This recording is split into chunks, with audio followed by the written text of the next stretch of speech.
e hidráulica computacional, hidrología superficial, hidrología ambiental e ingeniería de sedimentos a nivel de posgrado. Recientemente ha completado los estudios de sostenibilidad del agua subterránea en el arroyo Thompson, en Poway, California. En el año 2011 completó Open Channel, una serie de 35 videos para enseñar hidráulica de canales abiertos en línea. En el 2004, el doctor Ponce completó un estudio de arquitectura sustentable en el arroyo de Alamar, Baja California. Bienvenida.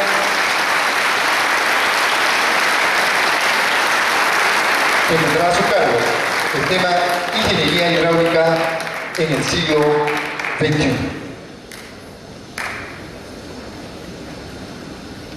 Muchas gracias. ¿Me escuchan todos? Correcto. Muy bien. ¿Qué más puedo decir ante la introducción del colega? Repito que es un honor y un placer para mí regresar a esta casa de estudios después de 6 meses. Estuve aquí en junio en un programa y luego pues la Facultad de Ingeniería Civil y Arquitectura ha tenido a bien invitarme nuevamente para regresar y poder compartir con ustedes algunas de nuestras experiencias. Yo soy peruano, nací en Lima, no les quiero decir cuándo, porque es mucho tiempo ya. Practico más de 45 años la ingeniería civil. Yo sé que ustedes todos están estudiando ingeniería civil o arquitectura, están relacionados. El año 73, hace 40 años, viajé a Estados Unidos con el fin de hacer el doctorado. Y por motivos que no vine al caso, familiares, etc., acepté una posición de profesor universitario en Estados Unidos y bueno, como dice, allá me quedé. Pero siempre me ha tocado regresar a mi patria, al Perú, y colaborar, contribuir en varios aspectos que ya vamos a hablar hoy día y también mañana. Pero nuestra actividad fundamental es la hidráulica. Pero la hidráulica ha tenido una transformación en los últimos 30 años, 40, desde que yo comencé a practicar. Uno de mis profesores en la UNI de Lima era el profesor Alcedán La Cruz. Él nos enseñó presas de tierra. Y eso es lo que yo quería hacer cuando me gradué, hacer presas de tierra. Pero no estaba en mi conocimiento en ese momento que la hidráulica es mucho más que presas de tierra. Y cuando ya hemos comenzado a practicar, hemos visto pues que ha habido una evolución de los recursos hídricos, o del agua, por decir. Primero fue hidráulica en los años 50, 60, luego en los años 70 se introdujo la hidrología, o se presentó la hidrología, luego inmediatamente los recursos hídricos, la parte ambiental, la ecohidrología, etc. Entonces ha habido una progresión, un cambio, una transformación en los recursos del agua. Y por eso, cuando consideré hacer una presentación amplia aquí, digamos, en la hora que me toca, he decidido presentar 5 temas. Un primer tema, hidráulica. Es teoría, en realidad. Pero la teoría, la práctica no se puede hacer sin teoría. La teoría posibilita la práctica. Luego pasamos a un tema de hidrología, solamente un tema de muchos que hay. En el área de hidráulica voy a hablar de un tema poco conocido, que se llama el número de Bedelnikov. En el área de hidrología voy a presentarles un estudio que acabamos de terminar sobre el hidrograma unitario de Clark en Estados Unidos. En los recursos hídricos yo tengo un tema que ya vengo manejando de varios años y que inclusive hablé sobre ese tema en detalle hace 6 meses aquí en Huánuco. Es el asunto que yo llamo de la isohieta de los 800 milímetros, del cual está el asunto, detrás del cual está el asunto de la sustentabilidad. Ustedes saben que la sustentabilidad es una palabra que se maneja mucho en estos momentos. Hemos tenido también la oportunidad de hacer, a partir del año 2006, ecohidrología. ¿Qué significa ecohidrología? Como su nombre implica, es ecología e hidrología a la vez, porque el agua no existe sola en la naturaleza, existe con el medio ambiente, las plantas, etc. No podemos decir, somos ingenieros civiles, por lo tanto, las plantas es otra cosa. No, está todo involucrado, todo está junto. No hay divisoria en realidad entre las ciencias. Tenemos que adoptar, si no ahora, pero eventualmente una visión holística. Yo soy uno de los seguidores, discípulos, podría decirse, del barón Alexander von Humboldt, que estuvo por aquí en los años 1800 a 1805. Y luego él escribió un gran libro, dentro de los muchos que escribió, en el que él presentó toda la ciencia, inclusive más allá de la ciencia, la parte social también, de lo que se conocía en esa época. En 200 y pico de años hemos avanzado bastante, pero últimamente estamos regresando a lo que se llama la parte holística, completa. Entonces, por eso voy a mencionar estos temas también, para que ustedes los vean. Algunos serán de sorpresa para ustedes, dirán, el profesor Ponce está hablando de plantas. Pues de eso justamente hemos venido a hablar. Y por último, el impacto ambiental. Hoy por hoy no se puede hacer un proyecto sin estudio del impacto ambiental. Hemos tenido la suerte de participar en un estudio en Lambayeque, y esto va a ser, digamos, el colofón de mi presentación ahora, hoy día. De los 5 temas vamos a hablar, repito, hidráulica, hidrología, recursos hídricos, ecohidrología, que es el tema nuevo, digamos, del momento, y también el impacto ambiental, que ya se maneja más de 10, 15, hasta 20 años. Comencemos entonces. Tenemos una presentación que es no lineal. Se puede hacer en media hora, en 1 hora, más de eso inclusive. Yo lo voy a hacer, obviamente, tengo 1 hora, me han otorgado 1 hora, y es lo que voy a hacer. Pero el número de Vedernikov, que es nuestro primer tema, por favor. ¿Qué es esto del número de Vedernikov? ¿Quién es Vedernikov? Pues ustedes ya se pueden imaginar que este señor parece ruso. Efectivamente es ruso. ¿Y qué papel desempeña este señor en la hidráulica? Bueno, ustedes saben quién es Cho. Y si no lo saben, pues los que van a estudiar ingeniería civil o los que están estudiando ya deberían saber. El señor Cho escribió el libro de canales abiertos, la Biblia de canales abiertos, el año 59. Luego escribió el año 1964, la que fue hace un tiempo la Biblia de la hidrología, el libro de hidrología aplicada, es un manual de hidrología aplicada. Un tipo, un profesional de reconocido prestigio a nivel mundial, profesor de la Universidad de Illinois en Estados Unidos, de origen chino, por supuesto, como su nombre lo indica. Bueno, el próximo año, el 2014, se cumplen 50 años de la obra, bueno, de los 3 libros, la obra que muchos consideran cumbre de este señor, que es el Manual de Hidrología.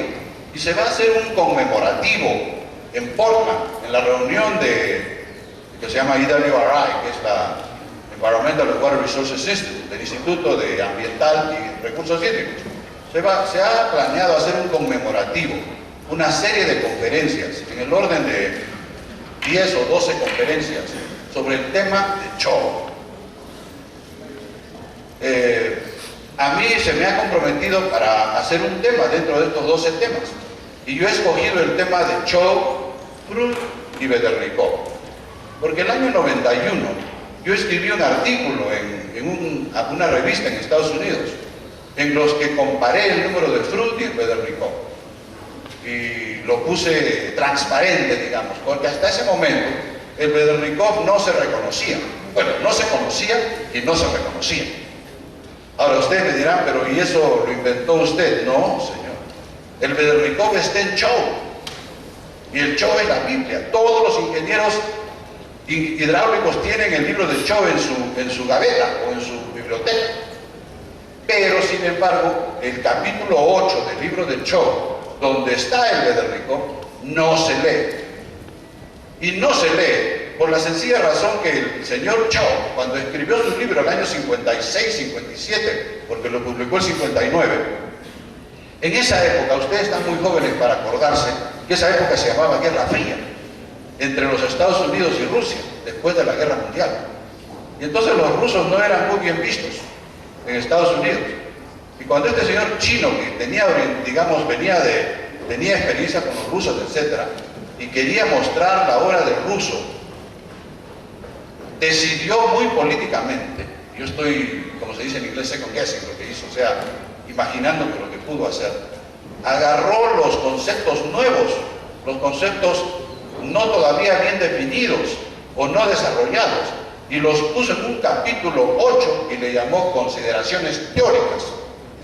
Por lo tanto, vamos a decir en buen romance, un poco lapidando el tema, porque si es teórico ya la gente pues no se presta mucho a estudiar, y por lo tanto el número de Vedornikov ha sido por muchos años un área que la gente no maneja. Yo me atrevo a decir que los ingenieros en San Diego, donde yo vivo, el 90%, y si no es más, no se han enterado todavía del número de Vedornikov. Pero felizmente nosotros hemos tenido actividad en esta área, y entonces nos ha tocado examinar muy en detalle este tema. Entonces, este es el artículo que yo voy a presentar ahora en junio, en Portland, en Estados Unidos. Ya lo terminé, ya lo he mandado inclusive. Y aquí lo tenemos el artículo en inglés. Pero yo no lo voy a aburrir con el inglés porque sé que ustedes no manejan mucho el inglés. Un poquito más abajo, por favor. Este es todo el artículo en inglés, tiene unas 15 páginas. Lo que yo he hecho para esta presentación, ahora sí regresando. Ahí está el señor Cho. Perdón, sí, el señor Cho. Regresando aquí. Ahora al segundo enlace. Aquí en el segundo enlace yo he traducido solamente los títulos y las ecuaciones para que ustedes vean que estamos hablando aquí. Tenemos tres velocidades características en el flujo de canales abiertos. La velocidad de Manning o Chesi, que es uno o el otro. Luego tenemos la velocidad de Seddon, más abajito. Esta es la velocidad de Seddon, la onda cinemática, y esta también expresada de esta manera. Seguimos, igual de esta manera. Y luego la velocidad relativa cinemática, que es la velocidad relativa de Seddon. Y luego tenemos la velocidad de la celeridad de Lagrange, que aparece como parte del número de Froude. En 1955, como no tenía nombre, los ingleses Lightning y Wilhelm le buscaron un nombrecito y le pusieron cinemático, la onda cinemática, en contraposición a la onda dinámica de Lagrange. Entonces tenemos tres velocidades: la velocidad de flujo uniforme, Manning-Chesi, la velocidad de la onda cinemática, velocidad relativa de la onda cinemática, y la velocidad relativa de la onda dinámica. Y con estas tres velocidades se pueden hacer dos números, porque el tercero ya es dependiente de los otros dos. Estos dos números son el Froude y el Vedornikov. Seguimos. Ahora sí. El Vedornikov en 1955, como no tenía nombre, los ingleses Lightning y Wilhelm le buscaron un nombrecito y le pusieron cinemático, la onda cinemática, en contraposición a la onda dinámica de Lagrange. Entonces tenemos tres velocidades: la velocidad de flujo uniforme, Manning-Chesi, la velocidad de la onda cinemática, velocidad relativa de la onda cinemática, y la velocidad relativa de la onda dinámica. Y con estas tres velocidades se pueden hacer dos números, porque el tercero ya es dependiente de los otros dos. Estos dos números son el Froude y el Vedornikov. Seguimos. Ahora sí. El Vedornikov, el número de Froude igual a 2, el Vedornikov se pone igual a 1. Y a mayor Vedornikov, cuando el Vedornikov es mayor de 1, se producen las ondas de rollo, las llamadas roll wave en inglés. Y es conveniente, si no evitarlas, por lo menos reconocer que se producen. Seguimos. Aquí tenemos, por ejemplo, un canalito que ha diseñado, tengo entendido, la Universidad de Ingeniería, en Puno, en Cabana Mañazo. Y estos son las ondas de rollo que se producen cuando el Vedornikov es mayor que 1. El flujo superficial es inestable. Como ustedes ven, aquí hay una onda, aquí hay otra, son varias ondas. Es un tren de ondas. La verdad es que yo hasta este momento no sé por qué se produce el tren de ondas. Eso ya es una cuestión dinámica, digamos. Pero hay tren, siempre, generalmente hay un tren. Lo hemos visto en innumerables oportunidades. Seguimos. Bueno, y estos son, ya para que ustedes lo lean en más detalle, pueden ir a mi sitio web y examinar en más detalle ya estudiando el hidráulico. Tenemos valores aquí del número de Freud neutral en función del beta. El beta es, yo digo a mis alumnos, es el parámetro por excelencia fundamental de la hidráulica, porque conjunta a los dos números famosos que son el Freud y el Bedernikov. El Bedernikov sobre el Freud es igual al beta menos 1. O sea que el beta es todo en realidad. Ese beta es el exponente de la curva de gasto. El exponente de la curva de gasto es lo que nosotros llamamos beta. Y tiene una variación entre 3 y 1. En 3, flujo laminar, flujo turbulento, la sección transversal entra a tallar, y cuando ya entra a tallar la sección transversal, el beta puede llegar hasta ser 1. Aquí estamos bajando en el beta, como ustedes ven, hasta 1. Ahora, esto viene a ser ya cualquiera, dice aquí, para cualquier número de Freud. O sea que aquí es, cuando el beta es 1, el Bedernikov, o sea que ya no se producen ondas, no se puede producir ondas, porque la sección transversal controló al flujo, pues. Porque el flujo depende de la fricción y la sección transversal. Por eso le llamo yo inherentemente estable. Y en el año 95, con un alumno mío, Pedro Porras, publicamos la sección estable. O sea, calculamos de forma muy detallada, eso está en la escala, una escala vertical y horizontal, de cómo debería ser el canal, la sección del canal, para que el número de Freud para la estabilidad fuera infinito, que obviamente eso es impráctico, porque el número de Freud nunca sube más que 20. Pero nosotros, para forzar el hecho, lo hicimos de esa manera. Y como ustedes ven, hemos calculado, hemos prácticamente definido esta sección de estabilidad. A este canal lo llamamos inherentemente estable. Seguimos. Este es una foto de Betty Cho en su libro, que muestra la curva de marea. Este es otro tema, en realidad. Aquí lo he puesto solamente por mostrar el Betty Cho. Y ahora sí, yo creo que podemos ya avanzar el número de Freud. No quiero entrar en detalle en el Freud porque el foco de este artículo es el Bedernikov, no el Freud. Todo el mundo lo conoce. Pero lo que no sabe mucha gente es que Freud no era hidráulico. Freud era arquitecto naval. Pero cuando él falleció, los europeos lo tenían en tanta consideración que decidieron crear, los alemanes sobre todo, decidieron crear el número de aquí, y le pusieron Freud. Porque el Freud era así, era un poco diferente. Redefinieron el número. Además, Freud no dijo que es el número de Freud. Si hubiera dicho eso, no caminaba. Uno no puede usar su propio nombre para redefinir algo. Entonces, 30 años después que Freud falleció, le pusieron este número de Freud. Los alemanes y otros franceses, y ahí ya se quedó cuando King hizo el manual de hidráulica a principios del siglo pasado. Recibió ya lo que decían los europeos y le puso Freud, y ahí se quedó para siempre el número de Freud. Este es, ustedes bien saben, el número de Freud. Ahora sí seguimos. Aquí tenemos otra muestra de los cuerdas de rollo, solamente que este canal está un poquito más grande. Seguimos. Este es en San Diego. Seguimos.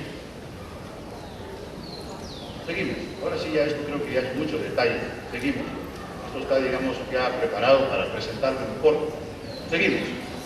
Entonces, ese es el tema, el primer tema que yo les traigo a ustedes hoy día, la relación entre el Freud y el Bedernikov. Me hubiera gustado, pero fallé, buscar una foto de Bedernikov. Y yo tengo, porque el Bedernikov falleció, el señor Bedernikov falleció en el año 50, 60. Yo tengo, con toda suerte, un alumno ruso, graduado, y le pregunté que por favor llamara a sus contactos en Rusia para ver si podíamos conseguir la foto del profesor Bedernikov. Digo que hemos fallado porque hasta el momento no lo encontramos. Parece que no le tomaron foto, pues, ¿cómo será? No lo encontramos. O sea que podemos mostrarle a Freud, porque Freud ya hay libros de Freud. A Cho, en el web está, Cho ha sido director del laboratorio de hidráulica de la Universidad de Illinois. Así que ahí hay una foto en el laboratorio, o sea que eso lo hemos conseguido del web. Pero del Bedernikov no podemos mostrarle la foto del señor porque todavía no la tenemos, ojalá en el futuro. Ahora sí podemos pasar al segundo tema, que es el tema del hidrograma de Clark. Hidrograma unitario, ese es un tema fundamental de la hidrología. El hidrograma unitario es el ladrillo con el cual usted construye el edificio. Si el ladrillo está mal hecho, el edificio está mal hecho. El hidrograma unitario se creó a partir del año 32 por Sherman. Es lo que dice inclusive hay gentes que dicen que no fue él, sino otros. Pero el crédito del hidrograma unitario está dado a Sherman, porque escribió un artículo muy explicativo del año 32. Luego vinieron otras personas. Está el hidrograma, bueno, en este momento no me acuerdo, pero hay varios hidrogramas. Varias maneras de hacer el hidrograma unitario. Está el hidrograma unitario de Mocus, que se usa mucho, es el que más se usa, del Servicio de Conservación de Suelos. El hidrograma de Clark lo utiliza el Cuerpo de Ingenieros de los Estados Unidos. ¿Por qué? Porque Clark, en la época del año 45, trabajaba con el Cuerpo de Ingenieros. Y entonces el Cuerpo de Ingenieros, estoy adivinando esto, dijeron, ¿para qué vamos a utilizar un hidrograma de otra agencia cuando nosotros tenemos ya nuestro señor que ya hizo su hidrograma? Además, el hidrograma de Clark era muy intuitivo porque utilizaba el concepto de tiempo-área. Y el tiempo-área contiene una indicación de la forma de la cuenca. Entonces ellos dijeron, Clark dijo, la forma de la cuenca influye en el hidrograma. Entonces, este hidrograma, a propósito, es un hidrograma conceptual. Y todos los hidrogramas unitarios tienden a ser conceptuales, en el sentido de que no son físicos, sino más bien es una idea que funciona porque hay parámetros pues, que permiten desarrollar la idea. Y en ese sentido tenemos el desarrollo a través de 50 años de lo que se llama el hidrograma unitario. ¿Por qué Clark? ¿Por qué no? Porque el año 89, cuando yo escribí mi libro de hidrología, yo tenía que, obviamente, tratar todos los temas. Y algunos temas los conocía a fondo, y otros no. Pero usted no puede decir, yo no conozco el tema, tengo que escribir un libro. Entonces decidí estudiar el hidrograma de Clark, buscando las fuentes y lo encontré. Pero me di cuenta que el hidrograma de Clark tenía un error, porque yo hice este trabajo 50 años después de Clark. Y cuando Clark hizo este trabajo en los años 40, no se conocía bien el concepto de ruteo. Y entonces él se equivocó. Poquito, pero se equivocó. Entonces yo cuando escribí el libro tuve la disyuntiva de o colocar el método de Clark tal como él lo hizo, con error, porque yo creía que era error, sabía que era error, o corregirlo el poquito que había que corregirlo y presentarlo. Y luego la siguiente disyuntiva era presentarlo como Clark o presentarlo como modificado de Clark. Y en ese momento se me ocurrió, no, el señor está equivocado, yo lo voy a poner Clark y punto, y se acabó. Y así lo hicimos. Y como nuestro libro tiene más difusión que el método original, yo les aseguro que en este momento el hidrograma de Clark no es el de Clark, sino el mío. Porque el mío está fácil de entender y está leído en todas partes. En cambio el de Clark está muy oscuro porque el señor pues escribió en un artículo de revista, esos artículos son difíciles de leer, etc. Yo los invito a ustedes a que vayan a la fuente original y se pasan horas, días ahí tratando de entender qué hizo este señor. Pero nosotros lo esclarecimos, lo presentamos en forma fácil, y entonces yo les digo, el hidrograma de Clark actual no es el de Clark. Pero ¿qué pasa? Y luego, en los últimos años, como yo tengo varios alumnos, hay que darles trabajo a los alumnos. Entonces se me ocurrió dirimir de una vez por todas la diferencia entre el hidrograma de Clark original y nuestro hidrograma de Clark. Y le encargué a una alumna, una chica que se llama Nicole Ochentelli, una de nuestras alumnas, muy inteligente por supuesto, le dije, Nicole, aquí hay un problema, este hidrograma es este, examínalo bien y tú haz un cálculo y luego haz una calculadora comparándolos un lado con el otro, o sea, uno con el otro, a ver cuál es la diferencia, porque yo sé que hay una diferencia, yo ya lo probé un par de veces, pero yo quiero probarlo 20, 30, 50 veces, porque con las pruebas hay que hacerlas consecutivas. Y entonces esta señorita, ingeniera, pues ya graduada, hizo todo el trabajo, 4 meses de trabajo, y luego eso redundó o dio ya ocasión para yo con ella sentarnos a escribir este artículo, que ya lo hemos publicado en el web, y ya tendremos oportunidad de publicarlo en otros lugares. Este es el área original de un río allí en Estados Unidos que hizo Clark para desarrollar sus métodos. Y entonces este es el artículo que hemos escrito nosotros sobre Clark. Ahora pasando al otro, este es el artículo original de Clark, pero ahora al otro, regresando. Allí. Y aquí nomás he hecho lo mismo. El diagrama de Clark, seguimos, está basado, bajando, está basado en lo que se llama la isohieta efectiva, o sea, esto se llama una lluvia efectiva, por ejemplo, que son 6 horas, 100, esto es el histograma de tiempo área. Me estoy equivocando. Esto es el área y el tiempo. O sea, esta es la forma de la cuenca en el hidrograma de Clark. Seguimos. Y este ejemplo está en mi libro. Aquí tenemos esta forma, en mi libro. Y luego seguimos la lluvia, la precipitación efectiva. Y el método es así como lo estoy mostrando. Este es el método. Este es el método del tiempo área. Este es el método del tiempo área. Aquí está todo en detalle, cómo se hace. Pero ¿qué pasa? El señor Clark dijo, yo voy a aplicar el tiempo área, que ya era conocido, a un impulso unitario, por lo tanto creando el hidrograma unitario. Pero luego se dio cuenta que este impulso unitario con el tiempo área no difusionaba, era muy alto. Y cuando él lo comparaba con datos efectivos del campo, no le daba, pues le daba muy alto. Entonces él decidió, en ese momento, someter a este hidrograma que salía del tiempo área por un reservorio lineal, un embalse lineal, que es por decir, una manera de difusionar, de atenuar. Y así lo hizo. Fue el primero que utilizó este truco, por decir, es un estratagema, de agarrar un hidrograma, pasarlo por un reservorio y difusionarlo a un 70, 80, lo que fuera, por ciento. Entonces, esta fue la idea original de Clark. Con la salvedad, y ahora sí les digo la diferencia, que Clark él no multiplicó el histograma, él dijo, el histograma es esto y lo voy a rutear. Pero el histograma es una relación de áreas. Usted no puede rutear una relación de áreas, porque lo que se rutea es del caso, el caudal. El caudal es lo que es routing. El caudal es el flujo que se transporta. El área no se transporta. Lo que pasa es que, claro, estoy aquí second guessing, o no se dio cuenta o lo quiso hacer fácil, a veces la gente quiere hacer fácil, y dijo, yo voy a rutear esta área. Pero lo que no se sabe claramente, no se confunde, es que él, el área, la multiplicó por 1, porque 1 es el impulso unitario. Y al multiplicarla por 1, ya no le salía área, ya le salía caudal. Porque I por A es caudal, en todas partes. Ese es el método racional. Entonces, con eso, él llegó al caudal y ya luego transpuso el caudal y le salió el resultado. Entonces, eso se llama el hidrograma unitario de Clark. Con la diferencia, nuestra diferencia es que él ruteó el dientograma. Nosotros hemos ruteado o transitado, es la palabra en español. Hemos transitado no el dientrograma, sino el hidrograma.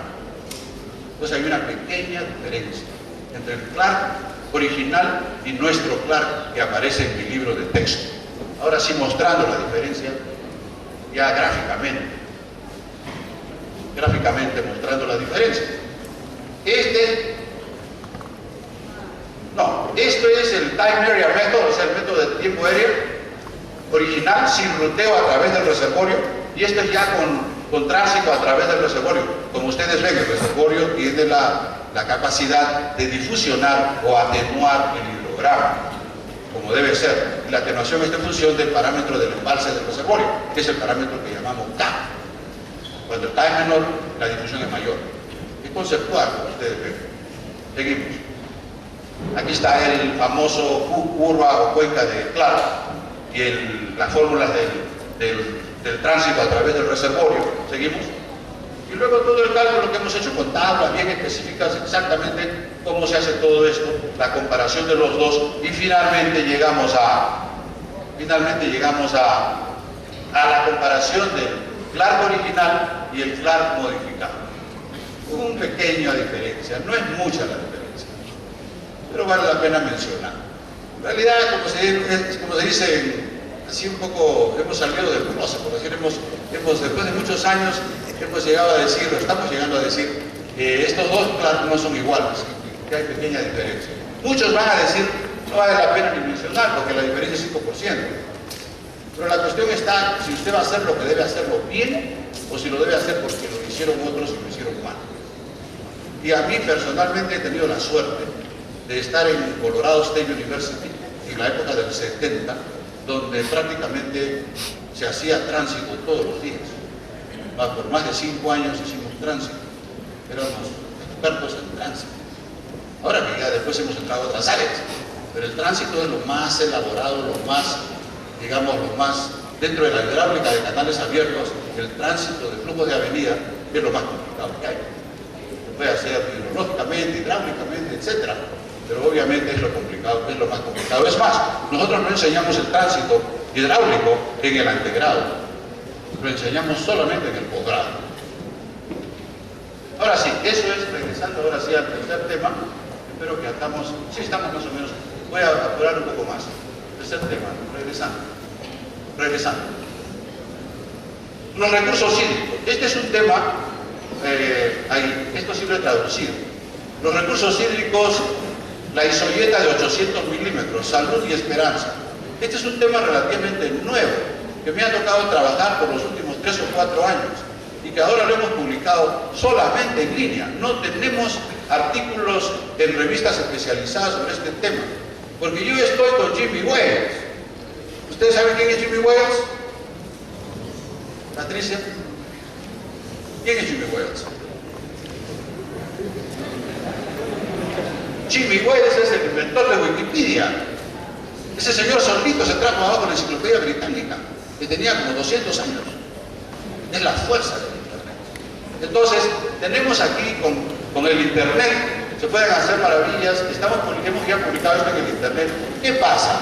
Que la naturaleza, como la entendemos, tiene 4.600 millones de años. El Big Bang, como dicen. Imagínense ustedes, muchos de ustedes tienen 18 o 20 años. Comparen esa edad, su edad, con 4.600 millones de años. El hombre Homo sapiens sapiens, el sapo, camina sobre la Tierra aproximadamente unos 200.000 años.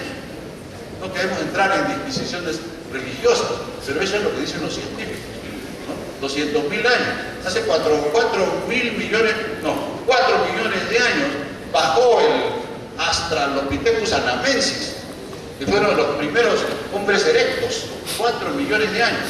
Entonces tenemos la naturaleza trabajando mucho tiempo. Nosotros como ingenieros civiles, ingenieros en general, particularmente los civiles, porque afectamos al ambiente, nos interesa no obedecer, sino más bien reconocer que ahí está la naturaleza y tratar de emularla. Y es lo que estamos haciendo ahora. Ya hemos aprendido. Eso es lo que se llama el impacto ambiental. Seguimos, bajando. ¿Qué pasa en la naturaleza? Bajando. Que tiene usted cosas como el Sahara y la floresta amazónica. En el Sahara no hay agua. Bueno, hay un arbolito porque hay agua, sí, pero está subterránea. Es un oasis, como dicen. Porque si no, no hubiera el arbolito, no podría producirse la fotosíntesis. Entonces aquí no hay agua. Si hubiera agua, esto se convertiría en un verdor completo. ¿Por qué? Porque los nutrientes están en la arena. Están más listos para salir si usted le echa agua. Cuando le echa agua vienen los bichos, comienzan a manejar lo que se llama la bioturbación y se produce una jungla. Pero como no hay agua, pues no, ni modo. En cambio, en la floresta amazónica hay mucha agua.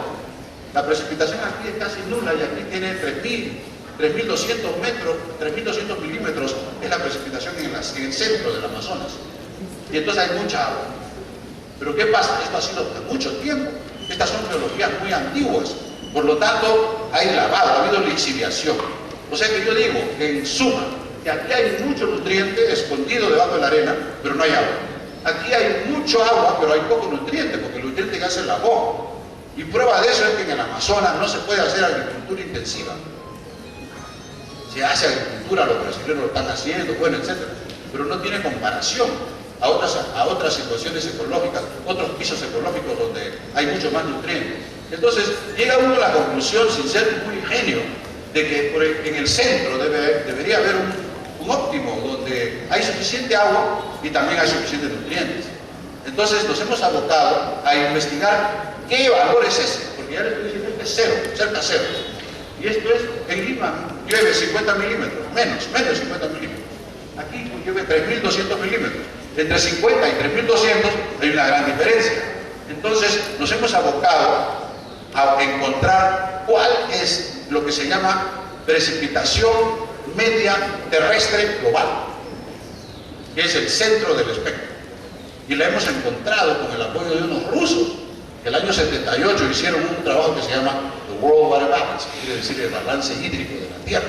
Es un libro excelente, digamos, ¿no? Lo hemos leído y hemos determinado, después del estudio de ellos y otros estudios también de rusos, que los 800 milímetros es por ahí donde está aproximadamente, no quiero entrar en detalle.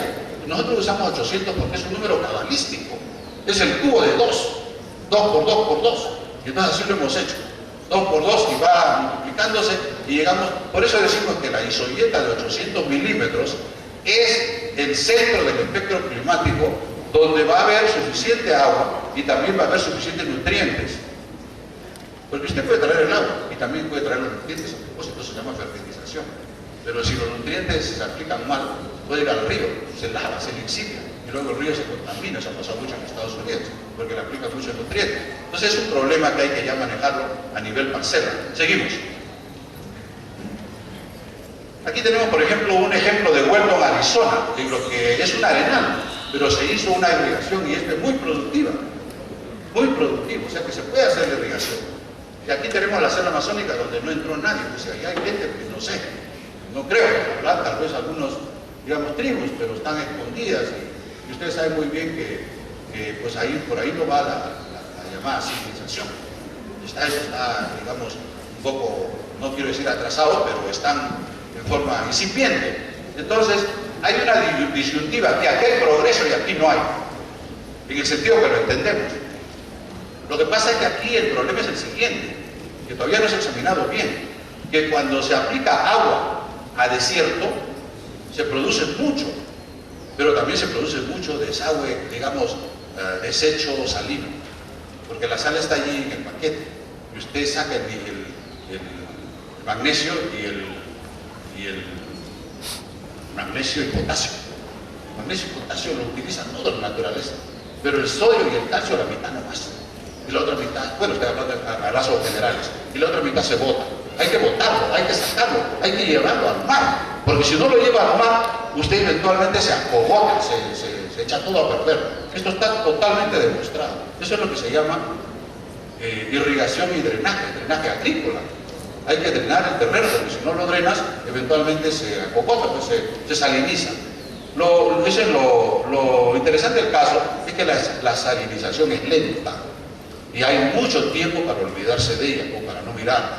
Y por eso las civilizaciones se han muerto o han fenecido, porque en 300 años se acabó. Y bueno, en 300 años son ¿cuántas generaciones? Son 12 generaciones. O sea, había mucho tiempo para olvidarse de eso, pero eventualmente fenece. En Estados Unidos ustedes conocen muy bien que no se hizo civilización precolombina. Habían nomás los famosos tipis. ¿Han escuchado hablar de los tipis? Donde la gente se movía en la llanura. Pero lo que no se sabe bien es que había una civilización que estaba en Tucson, Arizona, porque esos señores de ahí no tenían llanura, tenían un desierto. Entonces comenzaron a hacer canalitos y descendieron el agua al desierto y crearon irrigación y pudieron subsistir, hicieron edificios que hasta ahora existen, pequeños pero edificios, digamos, no como los incas.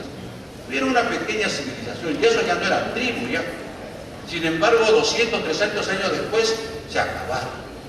Y se acabaron por el asunto de la salinidad, se salinizaron. No sabían el problema este de la basura salina, pues, que persigue a todos. Eso no hay manera de evitarlo. Todos, que yo les puedo mostrar innumerables casos en los mismos Estados Unidos. Yo acabo de ver ahora un video que se llama The Salt of the Earth, que quiere decir en inglés la sal de la tierra. Y yo pensaba que sal había en California y en Arizona. No, señor, sal también hay en North Dakota. Si ustedes saben la geografía de Estados Unidos, North Dakota está en el centro de Estados Unidos, por lo que en el centro y al norte. Y por lo tanto, como está en el centro del continente, no drena bien, pues. Porque los mejores que drenan son los que están cerca del mar. Pero el que está en el centro del continente no drena bien. Nuestros colegas de Bolivia no drenan bien. Y por eso es que a través de milenios y miles de millones de años, toda la sal del Titicaca se ha acumulado en Uyuni. Vayan ustedes nomás a examinar el tamaño de Uyuni. Es el lago más largo, más grande y más plano del mundo. Y está lleno de sal. Solo un ejemplo. Seguimos. Aquí tenemos un caso aquí en Chao, donde se salinizó. No sé si lo habrán arreglado, pero yo lo tomé hace varios años, y como ustedes ven, salino. El lago Salto es el ejemplo más claro de lo que estoy hablando. El Valle Imperial en Estados Unidos es uno de los más productivos del mundo. Ellos dicen que son, pero como son más productivos, cuando siendo más productivos, más basura bota. Y la basura ha tenido que encontrar un sitio donde ponerla. Y le han puesto acá lo que se llama el lago Salto. Este lago acumula por más de 100 años la basura salina del Valle Imperial, el mejor valle de los Estados Unidos, manejado, desde el punto de vista manejado. Si no fuera por el lago Salto, no podría haber Valle Imperial. Y al principio, cuando estos señores ingresaron allá en el año 1902, 1903, se dieron cuenta que tenían que drenar. Y en ese momento dijeron, ¿y ahora dónde drenamos? Y encontraron una depresión está a menos 90 metros sobre el nivel bajo el nivel del mar, debajo del nivel del mar. Y en esta depresión pidieron permiso y consiguieron poder acumular la sal en el lago Salto. Este es el lago salado antropogénico más grande del mundo, digo yo, antropogénico, porque hay lagos salados, el más grande del mundo sería Uyuni, en Bolivia, pero ese es Uyuni natural, este es antropogénico. Seguimos. Y por último, me interesó este asunto de los 800 milímetros y le pedí a mi colega, al doctor Julio Kurogiwa, que es director de la Laboratorio Nacional de Hidráulica, si podía él preparar la isolleta de 800, todas las isolletas del Perú, porque yo tenía ya los planos, los mapas de Alemania y de la India, que estaban disponibles en el web. Entonces, uno de sus alumnos preparó esta curva, que a lo mejor no está perfecta, pero es indicativa.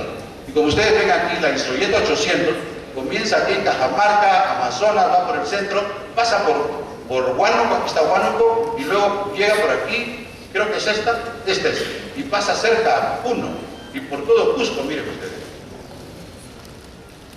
¿Qué quiere decir? Por eso es que los incas eran tan potentes, llegaron desde Pasto, Colombia, hasta Maule, Chile, todo el mundo lo sabe eso. Porque estaban sobre la isolleta 800 y podían tener, sin mucho trabajo, mucha agua, o relativamente suficiente, sin hacer mucho trabajo, y luego optimando, pues, y la salinidad poca, porque cuando hay más lluvia, la basura salina es menor. En el Amazonas no hay ninguna basura salina, lo poco que hay y punto. Como decir, el paquete se lo come usted solo, ya no hay basura que botar. Pero no hay paquete tampoco. En el otro caso, así es la naturaleza. Por eso es que, ahora, me he permitido yo para este trabajo enfatizar Huánuco. Ustedes saben muy bien que este es el departamento de Huánuco. Y entonces aquí estamos pasando las isolletas calculadas por el Laboratorio Nacional de Hidráulica. Y vemos que la isolleta 800 pasa en el centro casi de Huánuco. Con lo cual yo me permito decir que aquí en Huánuco debe haber mucha gente muy pujante. No sé, ustedes me dirán, porque todo lo que nosotros somos agua y nutrientes. Es más, somos más nutrientes, porque el agua, ustedes saben que el H2O entra y sale. Yo me tomo agua y a los 2 minutos estoy yendo al baño. Pero los nutrientes se quedan, y los nutrientes son de formación desde el principio. Es lo que usted come, pero y también lo que sus padres comieron, porque se entró usted de esa manera. Entonces, los nutrientes es importantísimo. Todo el mundo sabe que una muchacha o señorita encinta tiene que alimentarse bien para que la nueva persona esté bien formada, bien alimentada, ¿no es cierto? Todo el mundo sabe eso. Entonces, así como son las cosas. Decimos nosotros entonces que esto, 800 milímetros, es, digamos, la base de la sustentabilidad, porque no hay mucha basura que botar. No tiene usted que buscar basurero, que no hay poco. Y lo digo porque estuve en la India el año pasado y estuve en Uttar Pradesh. Y en Uttar Pradesh está en el centro de la India y está sobre la isolleta 800 y no hay basura y hay mucha agua. Y el Uttar Pradesh es uno de los estados más productivos de la India.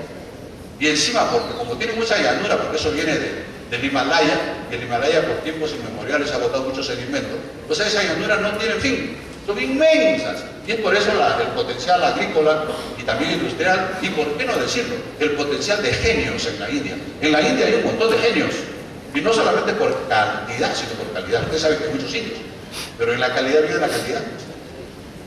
Y así es, hay que reconocer que en la India hay gente muy capacitada intelectualmente. Seguimos. Ahora sí, ya creo que se nos está acabando el tiempo. Y yo nomás quiero mencionarles, ahora sí regresando, nomás quiero mencionarles que hemos hecho, por ejemplo, hemos hablado de Alemania. Alemania tiene la ISO 800, no, pasando, regresando. Alemania está en la segunda, creo, la segunda, sí, la segunda. Alemania tiene la ISO 800 pasando por el centro. No, ya estamos mal. Regresando. Tengo un mapa ahí de Alemania, pero no quiere entrar. A ver otra vez, en el tercero. Ahí. Este es el mapa de Alemania. Si ustedes miran bien este mapa, la ISO 800 está por ahí por el centro. No necesito yo decirles que los alemanes son gente muy pujante, muy hábil, muy trabajadora, muy inteligente. En general, estamos hablando en general. Seguimos.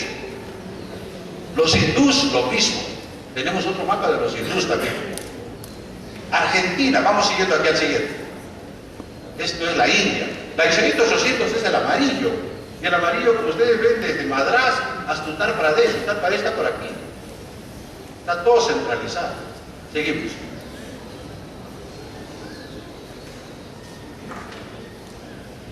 Hace poco, esto es nuevo, hace poco hablé con un colega argentino y le dije, estamos hablando, le mandé el artículo para que lo revisara, es un hidrólogo.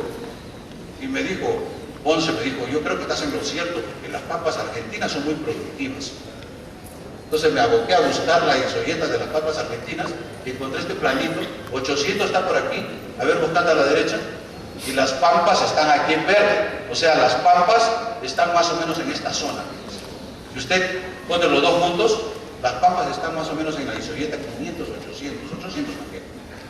Luego, o sea que no tiene caso, este asunto funciona, ¿no? Es teoría en realidad, porque ¿qué vamos a hacer con ello? Pero vamos entendiendo un poco cómo funciona el proceso.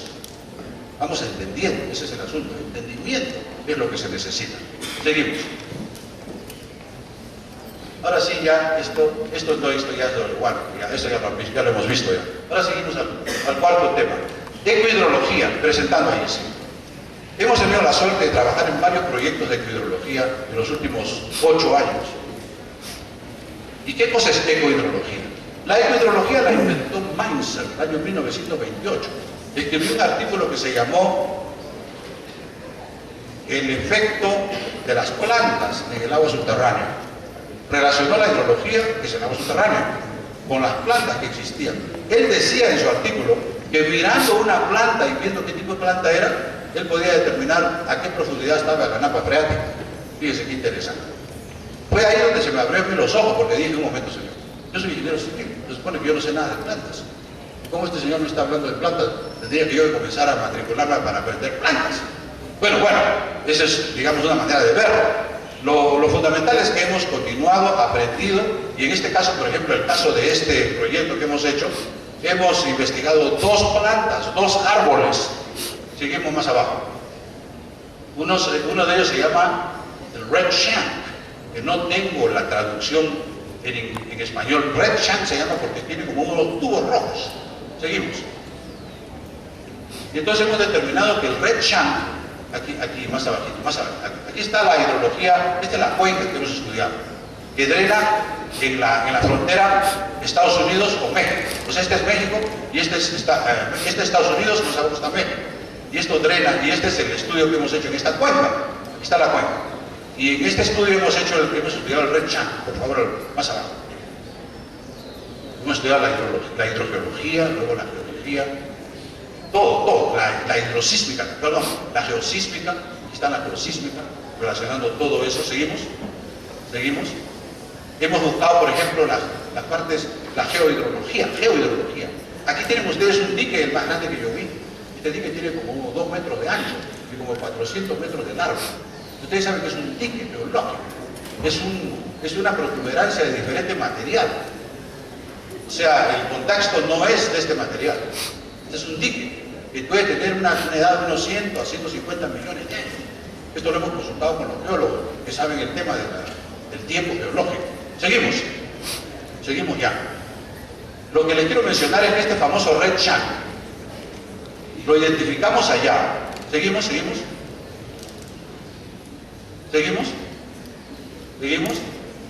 Más allá, aquí, más abajito, más abajo. Aquí, no, más arriba. Este es una infrarroja. Este es el área que nosotros estamos estudiando, y aquí tienen ustedes dos tipos de vegetación indicativa del agua. La primera se llama riparia o riverina. Aquí hay un río, pero es un río arroyo que no tiene agua. Pero aquí hay lo que se llama el encino. Es el encino nativo de esa zona. Estos son grandes árboles. Pero los encinos están ahí porque por ahí por debajo pasa el agua. Siempre hay agua ahí, si no, no tuvieran los encinos.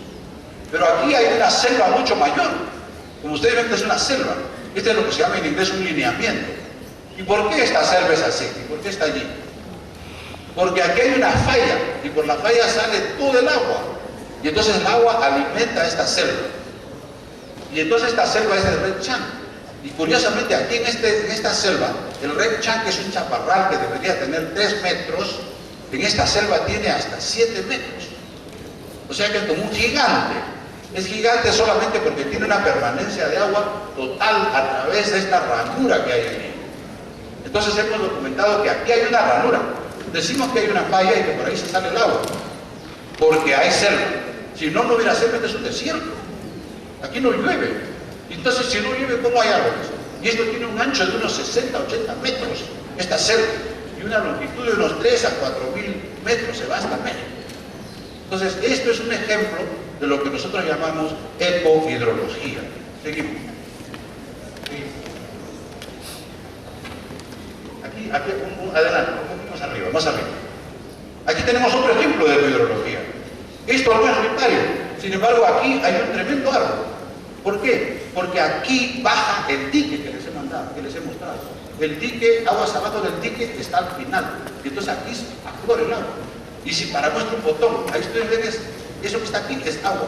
Está florando ahí del dique que está a este lado. Y aquí se ha producido, obviamente, la naturaleza ha mandado que ahí haya un árbol que toma mucha agua, pues porque el agua está ahí disponible. Entonces ustedes pueden darse cuenta que el estudio del agua, la disponibilidad del agua, va de mano con la vegetación. Y si se entiende bien la vegetación, se entiende también el agua, sobre todo el agua subterránea. Este es un ejemplo de varios trabajos que hemos hecho en este tema. Es un tema nuevo. Si ustedes hacen un Google de ecohidrología, encuentran 3 o 4 libros que hay, pero son libros nuevos que han salido en los últimos años. El doctor Rodríguez Iturbe, profesor en la universidad allá en Princeton, en Estados Unidos, ha escrito un libro sobre ecohidrología. Y claro, es avanzado, es súper avanzado, pero es uno de varios ejemplos de este nuevo tema. Y ahora sí voy a terminar. Ya en realidad, a las 4:30 hemos comenzado, ya voy a 5 minutos. Para terminar, regresando al tema de la represa La Calzada, aquí abajo, allí. Me ha tocado trabajar por iniciativa de mi amigo Domingo León, que tiene una compañía de ingeniería en Los Ángeles, en el diseño preliminar de la represa La Calzada, y también hicimos el impacto ambiental. Y este informe de aquí en línea tiene pues la parte del impacto ambiental. Y aquí hemos establecido un derrotero para hacer el estudio de impacto. Y esto ya es la sección 7 de un informe que tiene como 100 páginas. Seguimos. Y en la sección 7 tenemos las estrategias un poco más abajo. Más abajito. Más abajo. Ahí. Más abajo. En la sección 7 del estudio de impacto tenemos todos los impactos y luego bajando, ahora sí bajando. Los cuadros, ¿no? Entonces les menciono cuáles son los impactos que hemos estudiado. Primero, el caudal ecológico. A ese le llamamos A1. No se puede retener todo el agua porque hay peces, etc. El caudal ecológico es un estudio clásico del impacto. Segundo, bajando. El segundo es, bajando, un poquito. Segundo, regresando. Recarga de agua subterránea, aguas abajo de la presa. Esto sucedió en Yacyretá, en el sur de Argentina. Llenaron la presa y al año siguiente el vecindario estaba lleno de agua superficial. O sea, el agua afloró. Y entonces se han hecho muchos estudios para determinar. El gobierno decía que era lluvia. La gente, la oposición decía que no era lluvia, que había filtraciones. Yo lamentablemente no participé de ese estudio, pero les digo que ese ejemplo es un ejemplo claro de lo que estamos hablando. Seguimos. Pérdida de capacidad de limpieza natural de la cuenca. Esto hay ejemplos de toda la hidráulica. En el río Colorado se hicieron 2 presas, ya hace 50 años. En los últimos 15 años se han hecho 2 avenidas artificiales, porque la presa controla todas las avenidas y no permite avenidas. Pero la avenida supuestamente es buena porque hace un reseteo. Entonces, el gobierno americano ya ha hecho 2 avenidas artificiales. Y la avenida artificial es buena, habría que estudiarla bien. Yo tengo casos en México, donde por no haber hecho avenida artificial, se está colmatando los ríos. Porque la avenida artificial limpiaría pues el río. Seguimos. Riesgo de falla de la presa, eso también es importante. Seguimos. Seguimos. Degradación debajo de la presa, eso está documentado, el famoso principio de Ley. Seguimos. Aquí está una foto en el artículo original de Ley, donde se degradó casi 3 metros debajo de la presa, por el asunto llamado agua hambrienta. Si usted en una presa retiene todo el sedimento, el agua que sale está limpia y quiere cargar sedimento. Seguimos. Seguimos, ya terminando. Seguimos. Historia, pero más arriba. Fauna, deficiencia en la alimentación de nutrientes. Esto es muy esotérico. Tal vez convendría hacer una presentación solamente de este tema. Es un tema esotérico, porque casi nadie lo discute. Pero ahí está. Seguimos. Seguimos. Impacto de la fauna. Seguimos. Impacto en la flora. Pérdida de tierras agrícolas. El reservorio va a inundar tierras. Va a haber que hacer redisposición de esa gente. Y ese es uno de los problemas en lo que yo he dado a llamar ingeniería sociológica o ingeniería social. La ingeniería no solamente tiene que ser técnica, tiene que ser sociológica. Porque al final los proyectos se echan a perder o se paran por protestas de la sociedad. Es cierto eso. Seguimos. Pérdida de tierras de pastoreo. Seguimos. Pérdida de casas de habitación. Va a haber inundación. Va a haber que hacer una relocación de esa gente. Seguimos. Incremento en la salinidad de suelos y aguas. Esto también es esotérico. Mucha gente no lo maneja, pero nosotros somos especialistas en este tema. Seguimos.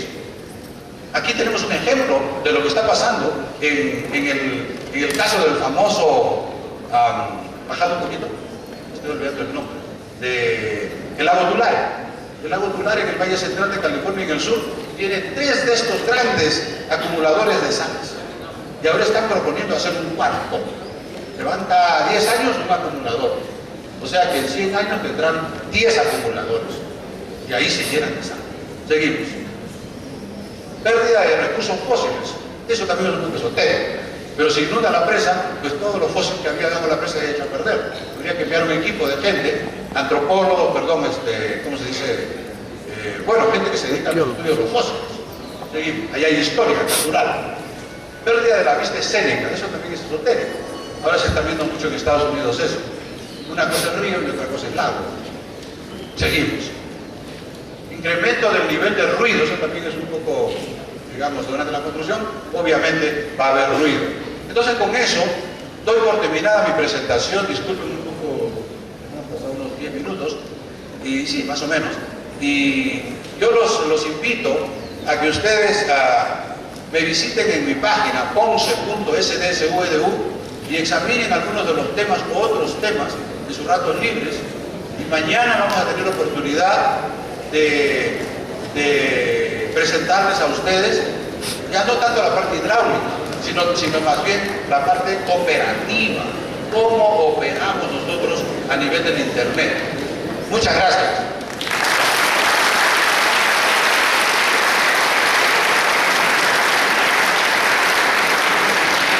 Muchísimas gracias. doctor Víctor Miguel Ponce por esta brillante exposición sobre ingeniería hidráulica en el siglo XXI. Si tuviera una pregunta para que pueda absolver el doctor, parte de los jóvenes.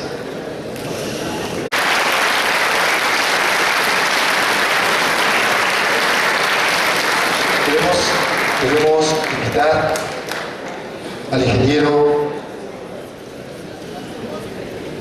Jorge Ceballos Huaranga, decano de la Facultad de Ingeniería Civil y Arquitectura, para que pueda hacer entrega de un certificado que a la letra dice Universidad Nacional Emilio Barrizán, Facultad de Ingeniería Civil y Arquitectura.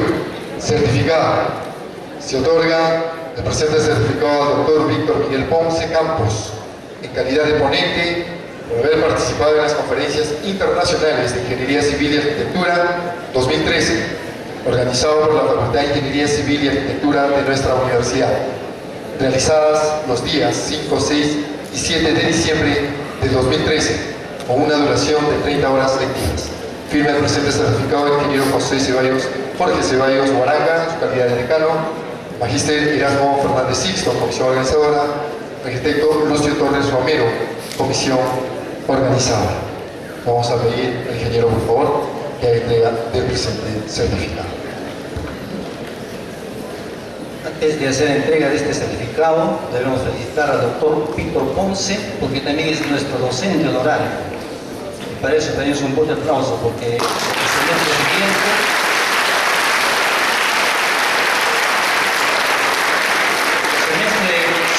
el doctor Víctor Miguel estará dictando un curso a nivel desde la Universidad de Colorado, curso de hidrología. En este sentido, nada más, felicitamos al doctor Ponce.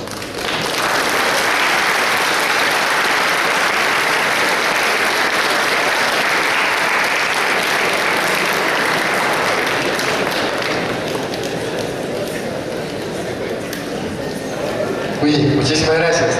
Muy bien.